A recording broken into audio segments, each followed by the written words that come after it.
വസല്ലം ഇല്ലാ അലാ സാഅത്തിൻ മർറത് ബിഹിം. ഇവിടെ പറയാൻ ചില സമയങ്ങളെ കുറിച്ച് ഓർത്തിട്ടല്ലാതെ, ആയുസ്സിൽ അവർക്ക് ലഭിച്ച ചില സമയങ്ങളെ കുറിച്ച് ഓർത്ത് അവർ നിരാശപ്പെടുന്നുണ്ട്, സങ്കടപ്പെടുന്നുണ്ട് എന്ന് റസൂലുള്ളാഹി സ്വല്ലല്ലാഹു അലൈഹി വസല്ലം. സ്വർഗ്ഗത്തിന്റെ ആളുകളെ, സ്വർഗത്തിന്റെ ഉന്നത വിധാനം ലഭിച്ച അങ്ങനെ സൗഭാഗ്യശാലികളായ ആളുകൾ സ്വർഗത്തിന്റെ അകത്ത് വെച്ചപ്പോഴും അവർക്ക് ലഭിച്ചു പോയ ചില സമയങ്ങളെ ഓർത്തുകൊണ്ട് അവർ നിരാശപ്പെടുന്നു എന്ന് അഷ്റഫുൽ ഖൽഖ് റസൂലുള്ളാഹി സ്വല്ലല്ലാഹു അലൈഹി വസല്ലം. ഏത് സമയമാണ് തങ്ങൾ പറയാ,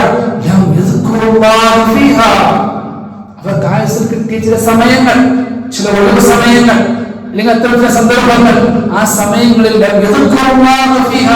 അവർക്ക് ആ സമയം അല്ലാഹുവിനെ ദിക്ർ ചൊല്ലാൻ കഴിയുന്നില്ലല്ലോ, ആ സമയത്ത് അല്ലാഹുവിനെ കുറിച്ച് ഓർക്കാൻ കഴിയുന്നില്ലല്ലോ എന്നോർത്ത് സ്വർഗത്തിന്റെ അകത്ത് വെച്ചവരും അവരെന്നെ നിരാശപ്പെടുന്നുണ്ട് ആ സമയത്തെ ഓർത്തെന്ന് അഷ്റഫുൽ ഖൽഖ് റസൂൽ